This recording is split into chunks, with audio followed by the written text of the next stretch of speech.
C'est le plus gros porte-avions au monde. 112 000 tonnes, 333 mètres de long, 4 600 marins à bord, 90 avions, des hélicoptères et des drones. L'USS Gerald R. Ford, déployé par Washington en mer Méditerranée dès le lendemain de l'offensive du Hamas contre Israël. Le message est sans équivoque. Nous ne voulons voir aucun acteur, qu'il s'agisse d'un acteur étatique comme l'Iran ou un groupe terroriste comme le Hezbollah, élargir le conflit et ouvrir des fronts supplémentaires qui détourneraient l'attention de la défense israélienne de son combat contre le Hamas. En ce sens, le déploiement de l'USS Gerald R. Ford est un puissant message de dissuasion. Quelques jours plus tard, les États-Unis ont envoyé un autre porte-avions dans la zone, l'USS Eisenhower. Un troisième devrait suivre. Des groupes aéronavals, mais aussi un groupe amphibie, l'USS Bataan. À son bord, 2500 Marines formés aux opérations spéciales. Le ministre de la Défense américain a également annoncé le déploiement d'un système de défense antimissiles à haute altitude, ainsi que plusieurs batteries de missiles solaires patriotes. Un arsenal militaire très dissuasif et déjà des actions très concrètes dans la zone. Jeudi dernier, les États-Unis ont abattu en mer Rouge des missiles et des drones tirés depuis le Yémen et qui ciblaient, selon eux, Israël.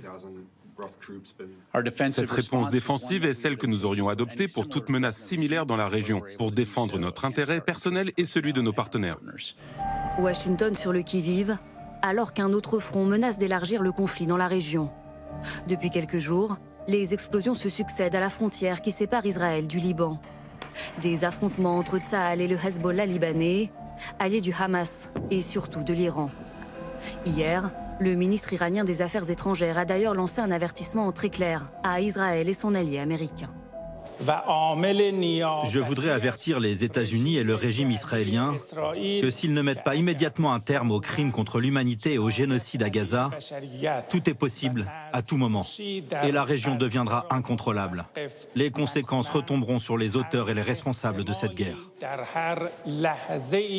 Réponse de Washington du tac au tac, sur le même ton. À tous les groupes ou pays qui seraient tentés d'étendre le conflit et de tirer avantage de cette situation dramatique, notre conseil est simple. Ne le faites pas. Une mise en garde des deux côtés, alors que la voie diplomatique, elle, patine. Ce samedi au Caire, le sommet pour la paix n'a abouti à aucune déclaration commune. Plusieurs dirigeants arabes ont reproché aux Occidentaux un soutien trop fort à Israël sur la ligne des États-Unis et une inaction criante envers les victimes palestiniennes. Oui, le message que le monde arabe entend est fort et clair. La vie des Palestiniens compte moins que celle des Israéliens. Notre vie compte moins que celle des autres. L'application du droit international est facultative et les droits de l'homme ont des limites. Ils s'arrêtent aux frontières, aux races et aux religions. Une absence de consensus qui sonne comme une défaite pour l'Égypte, qui se pose en médiateur incontournable du conflit. Les États-Unis, eux, se sont contentés du service minimum, en envoyant sur place une diplomate en poste au Caire.